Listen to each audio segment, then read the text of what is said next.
Saudi અરેબિયાના તેલ એકમો પર ઈરાનનો મોટો હુમલો જોવા મળ્યો છે। મિસાઇલી હુમલો ઈરાને કરી દીધો છે। સાઉદી અરામકોની રાસ તનુરા રિફાઇનરીને બનાવી છે નિશાન। તેલના કુવાઓ અને રિફાઇનરી પર હુમલાના પગલે મધ્ય પૂર્વમાં તણાવ જોવા મળી રહ્યો છે। રાસ તનુરા પ્લાન્ટમાં નુકસાન અંગે હજુ સત્તાવાર પુષ્ટિની રાહ જોવામાં આવી રહી છે। વિશ્વના સૌથી મોટા તેલ નિકાસકાર દેશ પર હુમલાથી ખળભળાટ છે। હુમલા બાદ આંતરરાષ્ટ્રીય બજારમાં ક્રૂડ તેલની કિંમત વધવાની આશંકા છે। ખાસ કરીને ભારત જેવા દેશ ઉપર તેની અસર પડી શકે છે કે જેની આપૂર્તિના 80% જેટલું આયાત કરી રહ્યું છે અને તેમાંથી પણ 60 થી 65% જે જથ્થો છે તે આ ખાડી દેશોમાંથી આવે છે। તો આ જે પરિસ્થિતિનું નિર્માણ થયું છે, યુદ્ધના કારણે તેલના ભાવમાં વધારો થઈ શકે છે।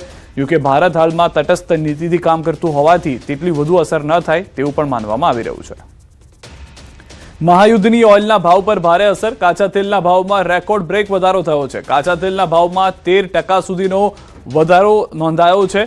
2023 બાદ આ સૌથી મોટો ઉછાળો છે। તો 3 વર્ષ બાદનો આ સૌથી મોટો ઉછાળો માનવામાં આવી રહ્યું છે। આપને જણાવી દઈએ કે જે ખાડી દેશોની પરિસ્થિતિ છે, યુદ્ધમાં આપણને ધંધે લગાડશે કે કેમ, આયાત નિકાસના માળખા પર માઠી અસર થઈ છે। ભારત 85% કાચું તેલ આયાત કરે છે, જે તેની જરૂરિયાત છે તે પ્રમાણેનું। મોટાભાગનું કાચું તેલ ખાડી દેશમાંથી આવે છે। તેલની સપ્લાય ખોરવાય તો અસર થઈ શકે છે। કાચા તેલ માટે વધુ રકમ ચૂકવવી પડી શકે છે। અત્યારના જે બેરલની કોસ્ટ છે તેની સામે બેરલની કોસ્ટ વધી જશે। આયાત થતી વસ્તુ મોંઘી બનવાની શક્યતાઓ છે। વસ્તુની નિકાસ કરવી પણ મુશ્કેલ બને અને ખર્ચ વધે। જેમ કે સુરત અને ગુજરાતનો મોટાભાગનો ઉદ્યોગ એવો છે કે જે ત્યાં આગળ પહોંચાડવામાં આવતો છે। જેમ કે જેમ્સ એન્ડ જ્વેલરીને આપ લઈ લો, ત્યારબાદ ઓટોમોબાઇલ્સને લઈ લો, તો એ તમામ વસ્તુઓ ખાડી દેશોમાં પહોંચાડવી મુશ્કેલ થઈ જશે, કારણ કે એરસ્પેસ બંધ થઈ ચૂકી છે, કાર્ગોમાં મોકલવું મોંઘું થઈ રહ્યું છે। ખેતી માટેના ખાતરની આયાત પર અસર સંભવ છે કે જ્યાં આગળ ખાતર પણ આપણે મોટા ભાગે બહારથી મંગાવતા હોઈએ છીએ। જે સી રૂટ છે, જે દરિયાઈ માર્ગ છે, તેના પર તેની અસર જોવા મળી રહી છે અને મોટાભાગનો જે વિસ્તાર છે આ ખાડી દેશોમાંથી એક તરફથી ભારતને પહોંચાડવામાં આવતો હોય છે। તો આ તમામ જગ્યાએ તેની અસર જે છે તે જોવા મળી શકે છે। તો ઈરાન યુદ્ધની અસર મંદિરો પર પણ જોવા મળી રહી છે। યુએઈના અબુધાબી બીએપીએસ મંદિર બંધ રાખવામાં આવ્યું છે। અબુધાબી બીએપીએસ મંદિરને 9 માર્ચ સુધી બંધ કરવાનો નિર્દેશ જે છે તે નક્કી કરવામાં આવ્યો છે। રાષ્ટ્રીય સુરક્ષા એડવાઇઝરીના પગલે લેવાયો છે આ નિર્ણય। પ્રવર્તમાન યુદ્ધની સ્થિતિને ધ્યાનમાં રાખીને નિર્ણય કરાયો છે। મુલાકાતીઓની સુરક્ષા અને સલામતી માટે મંદિરના દ્વાર બંધ રહેશે। સુરક્ષા એજન્સીઓની સૂચના બાદ લેવાયેલા પગલાં હોવાનું હાલમાં જાણવા મળી રહ્યું છે। તો જે રીતની પરિસ્થિતિ છે તેને ધ્યાનમાં રાખીને આ નિર્ણય કરવામાં આવ્યો છે। 9 માર્ચ સોમવાર સુધી અબુધાબીનું જે બીએપીએસનું નવું જ મંદિર બનાવવામાં આવ્યું હતું, મોટી સંખ્યામાં અહીંયા આગળ હિન્દુ પ્રવાસીઓ જતા હતા, તે મંદિરને હાલમાં બંધ રાખવામાં આવ્યું છે। તો કુવૈતમાં અમેરિકાના 3 F-15E સ્ટ્રાઇક ઈગલ વિમાનો ફ્રેન્ડલી ફાયરમાં ધ્વસ્ત થઈ ગયા છે। ઈરાની હુમલા વચ્ચે કુવૈતની એર ડિફેન્સ સિસ્ટમે ભૂલથી અમેરિકી વિમાનોને તોડી પાડ્યા છે। વિમાનમાં સવાર તમામ 6 ક્રૂ મેમ્બર સુરક્ષિત રીતે બહાર નીકળ્યા છે। ઓપરેશન એપિક ફ્યુરી દરમિયાન સક્રિય યુદ્ધના માહોલમાં ગંભીર ભૂલ થઈ ગઈ। યુએસ સેન્ટ્રલ કમાન્ડ દ્વારા સમગ્ર મામલે તપાસના આદેશ આપવામાં આવ્યા છે। ઈરાન પ્લેન પાડે તે પહેલા જ ખુદની જે ડિફેન્સ સિસ્ટમ હતી તેને ખુદના જ વિમાનને તોડી પાડ્યા છે। અને F-15E જે F-15 વિમાન છે તેનું એક્સપોર્ટ વર્ઝન કે જે ઈ તરીકે ઓળખાય છે, કે જે યુએસના મિત્ર દેશો પૂરતું સીમિત છે, તે વિમાન ખૂબ જ મોંઘા છે, જે ફ્રેન્ડલી ફાયરમાં ધ્વસ્ત થતા અનેક વિસ્તારોની અંદર ચર્ચા થઈ ગઈ છે। કારણ કે F-15 એ લેટેસ્ટ ટેકનોલોજી સ્ટેલ્થ વિમાન માનવામાં આવે છે કે જે સામાન્ય રીતે કોઈ પણ રડારમાં કેપ્ચર નથી થતા। તે ખુદની જ ફાયર સિસ્ટમના કારણે નુકસાનિત થયા છે। ઓપરેશન એપિક ફ્યુરી દરમિયાન આ સક્રિય યુદ્ધના માહોલમાં ગંભીર ભૂલ હોવાની જાણકારી મળી રહી છે। સત્તાવાર જે રિલીઝ છે તે પણ આપ જોઈ રહ્યા છો। યુએસ સેન્ટ્રલ કમાન્ડ દ્વારા સમગ્ર મામલે તપાસના આદેશ આપી દેવામાં આવ્યા છે। તો ઇઝરાયલ, અમેરિકા અને ઈરાન યુદ્ધ મામલે સુરક્ષા એજન્સીઓનું એલર્ટ। દિલ્હી પોલીસે દૂતાવાસની સુરક્ષા વધારવા માટે કર્યા છે સૂચનો। ત્રણેય દેશોના દૂતાવાસ બહાર પ્રદર્શનકારીઓ એકઠા થવાની શક્યતા। અસામાજિક તત્વો પ્રદર્શનમાં જોડાઈ શકે તેવી આશંકા વચ્ચે સુરક્ષા વધારી છે। અમેરિકન સ્કૂલ સહિત અન્ય શૈક્ષણિક સંસ્થાઓમાં સુરક્ષાની સમીક્ષા કરવા આદેશ। શિયા સમુદાયના પ્રતિષ્ઠાનો અને મસ્જિદોમાં પણ તકેદારી રાખવા સૂચના। દૂતાવાસની આસપાસ કોઈ પણ પ્રકારના પ્રદર્શન કરવા પર પ્રતિબંધ મુકાયો। સોશિયલ મીડિયા પર નજર રાખવામાં આવી રહી છે। સુરક્ષા એજન્સીઓ એલર્ટ મોડ પર છે। ગઈકાલે પાકિસ્તાનના કરાચીમાં જે લોકોએ યુએસ એમ્બસીની બહાર વિરોધ કર્યો હતો, યુએસ મરીને ફાયરિંગ કર્યું અને 8 પાકિસ્તાની નાગરિકો માર્યા ગયા હતા।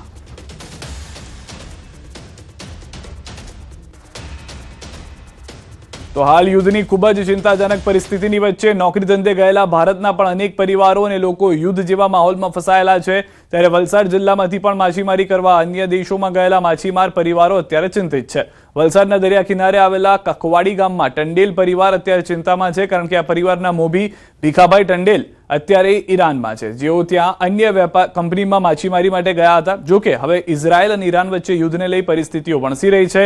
આથી અહીં વતન તેમના પરિવારજનોમાં ચિંતાનો માહોલ છે. પરિવારજનો રાહ જોઈ રહ્યા છે કે તેમના સ્વજન વતન પરત ફરે. Saudi Arabia, Qatar, Oman, Dubai અને ઈરાન. હવે એકચ્યુઅલી જે વોર થઈ રહ્યો છે અમેરિકા, ઇઝરાયલ અને ઈરાન વચ્ચે, તો જે ઈરાનમાં છે એ લોકો સાથે કોન્ટેક્ટ અમારે થઈ નહીં રહ્યો. જ્યાં જે બીજા બાકીના જે કન્ટ્રી છે એમાં અમારો કોન્ટેક્ટ થાય છે, વાતચીત થયા કરે છે. પણ ઈરાન માટે અમારો ચિંતાનો માહોલ છે. તો અમારા ઘણા પરિવારના સભ્યો ત્યાં ગયા છે, તો એ ચિંતાનો માહોલ છે. તો સરકારને વિનંતી છે કે તમે કંઈક એના માટે કંઈક કરો. છેલ્લે વાતો બરાબર વાત તો નહીં થઈ, કેમ કે નેટવર્ક બી ગમે ત્યારે આવે અને ગમે ત્યારે નહીં જાય. ચિંતા કરી એમ? ચિંતા તો થોડીક તો લેવાની જ, કેમ કે યુદ્ધનો માહોલ છે. તો એમ ક્યારે આવતા હોય ઘરે પાછા એમ તો વરસ લઈને આવી જાય, પણ હમણાં વરસ કરતા થોડુંક વધી ગયા, વધારે ટાઈમ થઈ ગયો છે, કેમ કે યુદ્ધનો માહોલ છે. તો હાલમાં યુદ્ધની આ ગંભીર પરિસ્થિતિને લઈને ગુજરાતના કચ્છ પર પણ તેની માઠી અસર થઈ રહી છે. કચ્છના મુખ્ય પોર્ટ્સ પર વેસલોની આવક ઘટી ગઈ છે અને ઇમ્પોર્ટ એક્સપોર્ટ કાર્ગો પર પણ બ્રેક લાગી ગઈ છે. ઉદ્યોગપતિઓનું કહેવું છે કે જો પરિસ્થિતિ લાંબી ચાલશે તો સ્થાનિક ઉદ્યોગ, ટ્રાન્સપોર્ટર્સ અને વેપાર પર મોટો આર્થિક ફટકો પડી શકે છે. જો યુદ્ધ લાંબુ ચાલશે તો શિપિંગ ખર્ચમાં વધારો, ડિલિવરીમાં વિલંબ અને ઓર્ડર કેન્સલ થવાની શક્યતા વધી શકે છે. ટ્રાન્સપોર્ટર અને ટ્રક ઓપરેટર સાથે લોજિસ્ટિક સેક્ટર પર પણ તેની ગંભીર અસર પડશે. હજારો મજૂરો અને પોર્ટ સાથે જોડાયેલા કામદારોના રોજગાર પર પણ પ્રશ્નચિહ્ન ઊભું થશે. આ વૈશ્વિક યુદ્ધમાં અનેક દેશોની સાથે ભારતના ઉદ્યોગ પર પણ વિપરીત અસર પડી શકે છે. લઈને જે આજની પરિસ્થિતિ દેખાય છે એના હિસાબે વોરને લઈને બહુ ભયાનક પરિસ્થિતિઓ, જો કદાચ વોર લાંબો ચાલે તો આપણને દેખાઈ રહી છે. કેમ કે હવે શું છે, આ એક વર્લ્ડ વોર ટાઈપનો એક થઈ રહ્યો છે ધીરે ધીરે, અને જે રીતે આ લોકો એકબીજા ઉપર આક્રમણ કરી રહ્યા છે એની અસર ઇન્ડિયાને બહુ મોટી પડવાની છે. કેમ કે ઇન્ડિયાનો ડિપેન્ડન્ટ ક્રૂડના હિસાબે આખો ગલ્ફ કન્ટ્રીઝ ને એ બાજુ છે, અને કોઈ પણ વેસલો હમણાં આવવાનું બધું બંધ થઈ ગયું છે. જે હાલમાં જે ઈરાનનું, અમેરિકાનું, ઇઝરાયલનું જે યુદ્ધ ચાલી રહ્યું છે, જેના લીધે આપણા કોમ્પ્લેક્સમાં બહુ જ મોટી ઇફેક્ટ આવશે.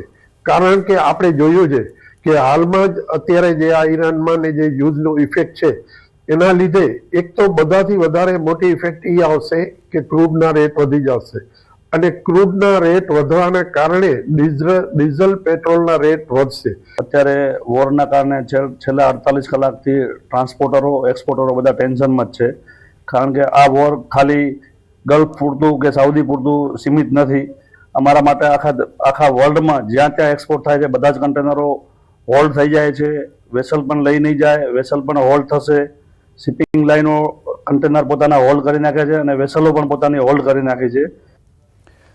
સંઘ પ્રદેશ દમણના દરિયા કિનારે પ્રવાસીઓના બે જૂથ વચ્ચે મારામારીનો વિડીયો વાયરલ થયો છે. શરૂઆતમાં બંને જૂથો વચ્ચે ઉગ્ર બોલાચાલી થઈ હતી, જે બાદ છૂટા હાથની મારામારી થઈ હતી. આ મારામારી સમયે કેટલાક લોકો ઝઘડાને શાંત કરવાનો પ્રયાસ કરતા પણ જોવા મળ્યા હતા. આ બનાવમાં એક વ્યક્તિની ઈજા થઈ હતી, જેને સારવાર માટે હોસ્પિટલ ખસેડવામાં આવ્યો.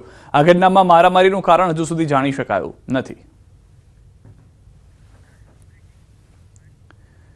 અમદાવાદના મણિનગર વિસ્તારમાં અકસ્માત સર્જાયો છે. યુથ કોંગ્રેસના પૂર્વ શહેર પ્રમુખ વિશાલ ગુર્જરે અકસ્માત સર્જ્યો છે. દારૂના નશામાં કાર ચલાવી અકસ્માત કર્યો. મણિનગર પોલીસ સ્ટેશન પાસે બે વાહનોને ટક્કર મારી. ચિક્કાર દારૂ પીધેલી હાલતમાં ઝડપાયો. લોકોના ટોળાએ મેથી પાક ચખાડી પોલીસને સોંપ્યો. કારના કાચ પર બ્લેક ફિલ્મ અને NSUIની પ્લેટ જોવા મળી. જે ડિવિઝન ટ્રાફિક પોલીસે ગુનો નોંધી આરોપીની ધરપકડ કરી છે.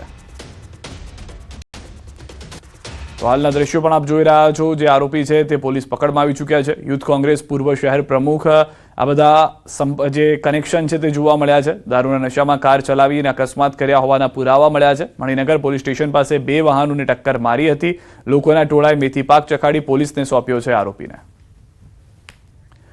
અમદાવાદની ગુજરાત કોલેજ આવી વિવાદમાં. કોલેજના જ પ્રિન્સિપલે લગાવ્યા ગંભીર આક્ષેપ. કોલેજ અસામાજિક તત્વોનો અડ્ડો બની ગયો હોવાનો આક્ષેપ. કેમ્પસમાં દારૂની ખાલી બોટલો પણ મળી આવી.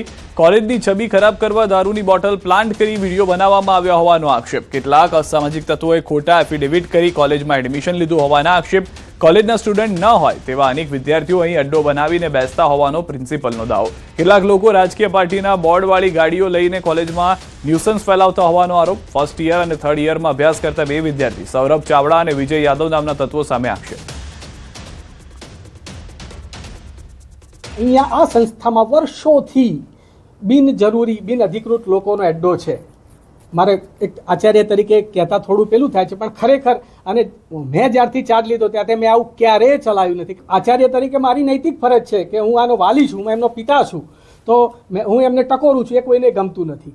વર્ષોથી આ લોકો અહીંયા રહે છે. અહીંયા જે વિદ્યાર્થીએ જે આ વિડીયો ઉતારે છે એ વિદ્યાર્થી અહીંયા ખોટી રીતે એડમિશન લીધું છે. હું ચોક્કસ બહુ જવાબદાર અધિકારી કે કહું છું કે એમને ખોટું એફિડેવિટ કરી અને એડમિશન લીધું છે.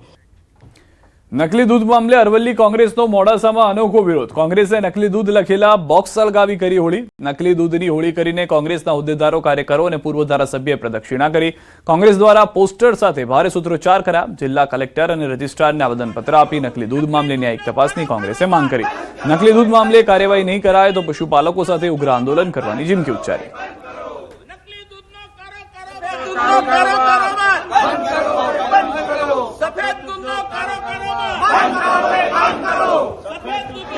આજે અમે કલેક્ટર્સને પણ માંગણી કરી છે કે ભાઈ ટૂંક સમયની અંદર આ જે દોષિતો છે દોષિતો સામે તમારે પગલો ભરવા જોઈએ, અને જો આ નકલી દૂધનો કારોબાર જો બંધ નહીં થાય તો અરવલ્લી જિલ્લા કોંગ્રેસ સમિતિ આગામી સમયની અંદર પશુપાલકોને સાથે રાખી ખૂબ મોટું આંદોલન કરશે. સુરેન્દ્રનગરના દુધરેજના વડવાળા મંદિરમાં ફાગણ સુદ પૂનમના દિવસે પ્રાગટ્ય દિવસની ભવ્ય ઉજવણી કરવામાં આવી. તેમજ 10 એકર જમીનમાં નવનિર્માણ કરવામાં આવેલ શીતલ ગૌશાળાનું ઉદ્ઘાટન કરવામાં આવ્યું હતું. ગૌશાળાના ઉદ્ઘાટન કાર્યક્રમમાં જગતગુરુ શંકરાચાર્ય દ્વારકા શારદાપીઠના પ્રતિનિધિ તેમજ વિશ્વ વંદનીય સંત મોરારી બાપુ સહિતના સંતો હાજર રહ્યા. સાથે ધર્મસભાનું પણ આયોજન કરવામાં આવ્યું. ધર્મસભા દરમિયાન દુધરેજ વડવાળા મંદિરના મહંત પૂજ્ય કનીરામ બાપુને જગતગુરુની પદવી અર્પણ કરવામાં આવી. તેમજ નાગરદાસ બાપુએ લઘુ મહંત તરીકે વરણી કરવામાં આવી. કાર્યક્રમમાં ભાજપ પ્રદેશ અધ્યક્ષ જગદીશ વિશ્વકર્મા, કૃષિ મંત્રી જીતુ વાઘાણી સહિતના રાજકીય આગેવાનો હાજર રહ્યા. અંદાજે 2 લાખથી વધુ શ્રદ્ધાળુઓએ આ ભવ્ય પ્રસંગે દર્શન કરી ધન્યતા અનુભવી હતી.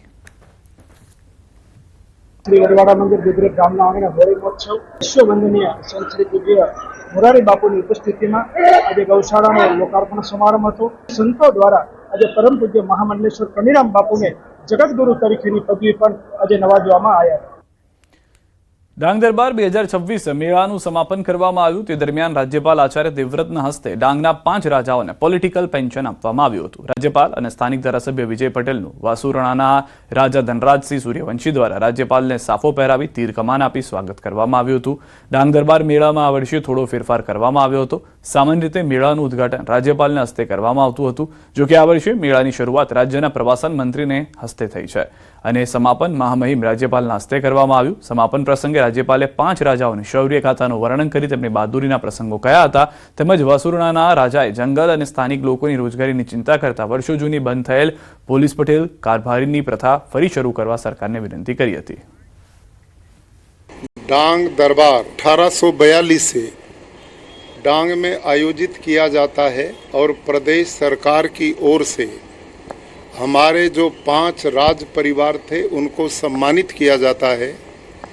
इस पवित्र अवसर पर मैं पूरे डांग वासी और गुजरात वासियों को होली की पवित्र शुभकामनाएं देता हूं और आज डांग पूरे देश का पहला प्राकृतिक जिला घोषित हो चुका है.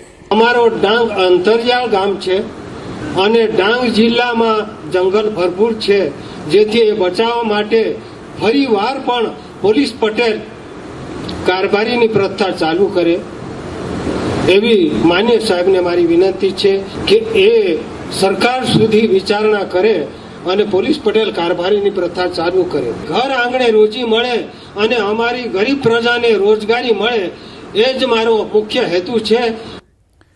ગલ્ફ દેશોમાં અટવાયેલા ગુજરાતીઓની મદદે આવ્યા રાજ્યસભા સાંસદ મયંક નાયક. આંતરરાષ્ટ્રીય કટોકટીના કારણે દુબઈ, અબુધાબી, ઓમાન અને કુવૈત જેવા દેશોમાં અનેક પ્રવાસીઓ ફસાયા છે. ત્યારે સાંસદ મયંક નાયકના સેવાલય દ્વારા પ્રવાસીઓની મદદ માટે હેલ્પલાઇન નંબર જાહેર કરાયો. વોટ્સએપ મારફતે અત્યાર સુધીમાં 243થી વધુ લોકોની માહિતી સેવાલયને મળી આવી છે. અટવાયેલા લોકોમાં એકલા મહેસાણા જિલ્લાના 150થી વધુ લોકોનો સમાવેશ છે. તમામ માહિતી કેન્દ્ર સરકારના મદદ પોર્ટલ પર અપલોડ કરી પ્રવાસીઓનો સંપર્ક કરાઈ રહ્યો છે. કુવૈત જેવા દેશોમાં આપણા પ્રવાસીઓ અથવા ત્યાં કામ ધંધાર્થે રોકાયેલા લોકો તકલીફમાં હોય તો એને કેવી રીતે આપણે મદદ કરી શકાય, એના માટે મારા સેવાલય દ્વારા એક નંબર જારી કરી એમની ડિટેલ લઈ અને એમને મદદ કરવાનો પ્રયત્ન અમે કરી રહ્યા છીએ. અને સમાચારમાં હવે વાત ભક્તિ રસની.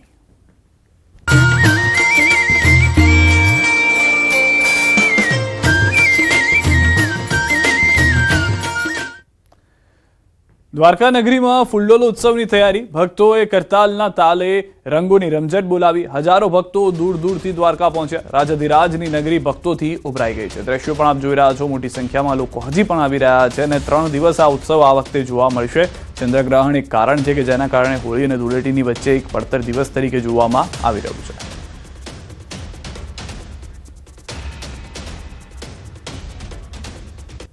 તો 5 દ્રશ્યો અમે આપણે બતાવી રહ્યા છે. ભક્તોમાં ઉત્સાહ. પદયાત્રિકો હજી પહોંચી રહ્યા છે દ્વારકાધીશની નગરી કે જેના આકાશી દ્રશ્યો આપ જોઈ રહ્યા છો. રંગોની રમઝટ જે છે તે શરૂ થઈ ચૂકી છે. સુરક્ષામાં તંત્ર જે છે તે સતર્ક જોવા મળી રહ્યું છે. કોઈ પણ પ્રવાસીને, કોઈ પણ ભક્તને જે આવી રહ્યા છે તેઓને હાલાકીનો સામનો ન કરવો પડે, સુરક્ષામાં કોઈ ચૂક ન રહી જાય તેનું પણ પૂરેપૂરું ધ્યાન રાખવામાં આવી રહ્યું છે. દ્વારકાધીશ મંદિર ખાતે ફૂલડોલ મહોત્સવને ધ્યાનમાં રાખીને તંત્ર દ્વારા તૈયારી થઈ રહી છે. મંદિર પરિસરમાં 50થી વધુ સીસીટીવી કેમેરા લગાવી સુરક્ષા વ્યવસ્થા કડક બનાવવામાં આવી છે. ઇતિહાસમાં પહેલીવાર દ્વારકાધીશ મંદિરમાં ફૂલડોલ મહોત્સવ માટે 10 કિલોમીટર વિસ્તાર આવરી લેતા 5 લાખ રૂપિયાનો આકસ્મિક ઘટના માટે વીમો લેવાયો છે. મંદિર અને જિલ્લા પ્રશાસન દ્વારા યાત્રાળુઓ માટે સમાન ઘર જેવી સુવિધાઓ ઊભી કરવામાં આવી રહી છે. તેમજ ગરમીથી રાહત મળે તે માટે મંડપના શેડ બાંધવામાં આવ્યા છે. કીર્તિસ્તંભ સુધીના 56 સીડીઓ પર રેડ કાર્પેટ પાથરી વિશેષ વ્યવસ્થા કરવામાં આવી છે. જિલ્લા કલેક્ટર તંત્ર દ્વારા તૈયારી. કીર્તિસ્તંભ પાસે સામાન ઘરની વ્યવસ્થા કરવામાં આવી છે. 56 પગથિયાથી મોક્ષ દ્વાર સુધીની વ્યવસ્થા. 10 કિલોમીટરમાં સુરક્ષા વ્યવસ્થા સઘન કરાઈ છે.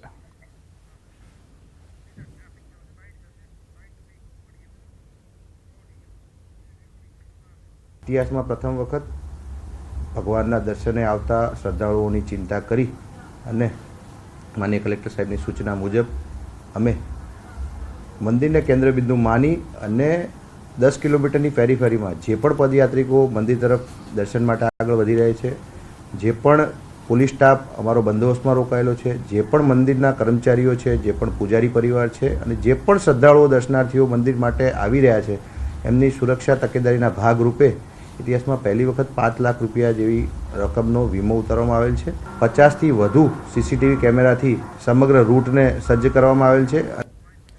દ્વારકાધીશ મંદિરમાં હોળી ધૂળેટીના પર્વ નિમિત્તે ફૂલડોલ ઉત્સવની ભવ્ય ઉજવણી શરૂ થઈ ગઈ છે. ભગવાન દ્વારકાધીશના દર્શન કરવા અને કાળિયા ઠાકોરના સંગાથે હોળી રમવા માટે લાખો શ્રદ્ધાળુઓનું મહેરામણ ઉમટી પડ્યું છે. ત્યારે દર્શનાર્થીઓની સુરક્ષા અને સુવિધાઓને લઈને જિલ્લા વહીવટીતંત્ર અને મંદિર ટ્રસ્ટ દ્વારા ખાસ વ્યવસ્થા કરાઈ છે. શ્રદ્ધાળુઓ જિલ્લા પ્રશાસનની વ્યવસ્થાના વખાણ કરી રહ્યા છે. તંત્ર દ્વારા સમાન ઘર, જૂતા સ્ટેન્ડ સહિત શેડ બાંધીને લોકોને વ્યવસ્થા આપવામાં આવી રહી છે. ઘરેથી 1 રૂપિયો લઈને પણ ના નીકળ્યા હોય છતાં પણ દ્વારકાધીશના દર્શન થઈ જશે. તમે સારી રીતે દર્શન કરી શકશો અને તે પ્રકારે વ્યવસ્થાપન જે કરવામાં આવ્યું છે વ્યવસ્થા સમિતિ દ્વારા આપ જોઈ રહ્યા છો. અહીં ખાસ કરીને લોકોના ચપ્પલ છે તેની માટે જૂતા સ્ટેન્ડ છે તે બનાવવામાં આવ્યું છે. જૂતા સ્ટેન્ડ પર પોતાના ચપ્પલ મૂકીને જાય અને ત્યારબાદ તેઓ દર્શન કરવા જાય. દર્શન કરવાની સરસ વ્યવસ્થિતથી દર્શન થાય છે. ચંપલ રાખવાની સગવડ છે, પાણી પીવા માટે વ્યવસ્થા છે. ખેડાના યાત્રાધામ ડાકોરમાં લાખો ભક્તોની સુરક્ષા સુનિશ્ચિત કરવા પોલીસ તંત્ર સંપૂર્ણ રીતે સજ્જ બન્યું છે. ડાકોર મંદિરની બાજુમાં સ્પેશિયલ નેત્રમ કંટ્રોલ રૂમ કાર્યરત કરવામાં આવ્યો છે, જેથી સમગ્ર વિસ્તાર પર 24 કલાક નજર રાખવામાં આવી રહી છે. મંદિરમાં 32 અને શહેરભરમાં કુલ 108 સીસીટીવી કેમેરા સાથે ડ્રોન અને આધુનિક PTZ કેમેરા મદદથી આકાશી સર્વેલન્સ કરવામાં આવી રહ્યું છે. ભીડને નિયંત્રિત કરવા મેળા વિસ્તારમાં 2000થી વધુ પોલીસ જવાનો તૈનાત કરાયા છે અને સમગ્ર વિસ્તારને અલગ અલગ સેક્ટરમાં વહેંચી કડક સુરક્ષા કરવામાં આવી રહી છે. કોઈ ચોરી કે શંકાસ્પદ ઘટના બને તો LCB અને SOG ટીમ સીસીટીવી ફૂટેજના આધારે તાત્કાલિક કાર્યવાહી કરશે.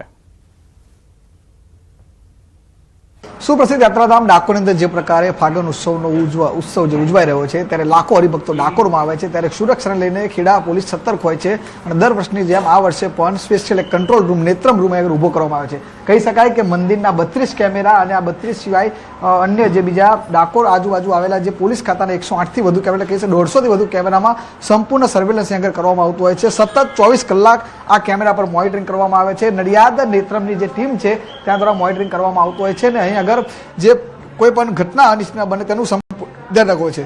જો કોઈ ઘટના ઘટે છે તો તે ઘટનાને તાત્કાલિક ત્વરત અહીંયાથી તે ફૂટેજ લઈ અને તે ફૂટેજ છે તે સર્ક્યુલર કરવામાં આવે છે અને જે અલગ અલગ 8 જે પોલીસ દ્વારા 8 જેના સેક્ટર બનાવવા છે 8 સેક્ટરના જે 8 ડીવાયએસપી સહિત જે પોલીસ સ્ટાફ છે તેમાં જે એલસીબી અને એસઓજીની ટીમ છે તેના ફૂટેજ મોકલી તાત્કાલિક સર્વેલન્સ કરી કદાચ કોઈ ચોરી થઈ હોય તો કોઈ ગુમ થયો હોય તો તેને તાત્કાલિક શોધી કાઢવામાં આ સફળ જાય છે.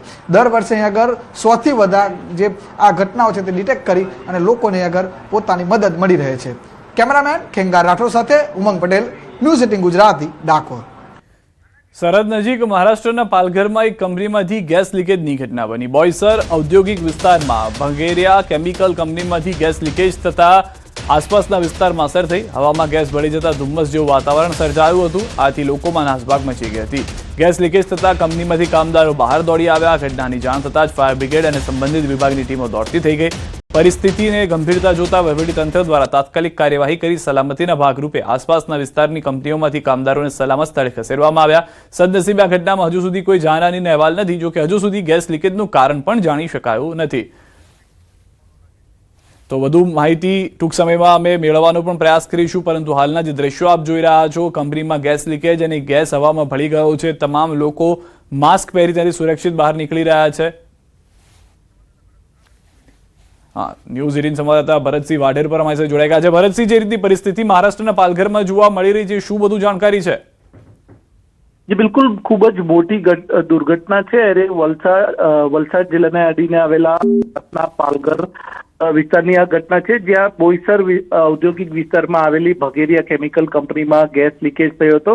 મોટા પાયે ગેસ લીકેજ થતાં જ કંપનીના કામદારોમાં દોડધામ મચી ગઈ હતી અને લોકો સલામત રીતે બહાર દોડી આવ્યા હતા. જોકે જે ગેસ લીકેજ છે મોટા પ્રમાણમાં હોવાથી આસપાસના વિસ્તારમાં પણ ગેસનું સામ્રાજ્ય છવાયું હતું. આથી સલામતીના ભાગરૂપે આજુબાજુની વિસ્તારની કંપનીઓને પણ ખાલી કરાવવામાં આવી હતી. સાથે સાથે જ જે રહેણાંક વિસ્તાર છે ત્યાંથી પણ લોકોને સલામત સ્થળે ખસેડવામાં આવ્યા હતા. આ ઘટનાની જાણ થતાં જ ફાયર બ્રિગેડ, પોલીસ અને સંબંધિત વિભાગની ટીમો સ્થળ પર પહોંચી હતી અને જે ગેસ લીકેજ છે તેના પર કાબુ મેળવવા માટેના પ્રયાસો કરવામાં આવ્યા હતા. જે તે દ્રશ્યોમાં પણ જોઈ શકાય છે કે ગેસ લીકેજને કારણે લોકો રસ્તા પર દોડતા જોવા મળ્યા હતા. તો કેટલાક જગ્યાએ છે લોકો છે બેહોશ થતા પણ દેખાયા હતા. આમ ઘટનાને કારણે આસપાસના વિસ્તારમાં દોડધામ મચી ગઈ હતી અને સમગ્ર વહીવટી તંત્ર દોડતું થયું હતું. સદનસીબે હજુ સુધી આ ઘટનામાં કોઈ ઈજા કે જાનહાનિના અહેવાલ નથી,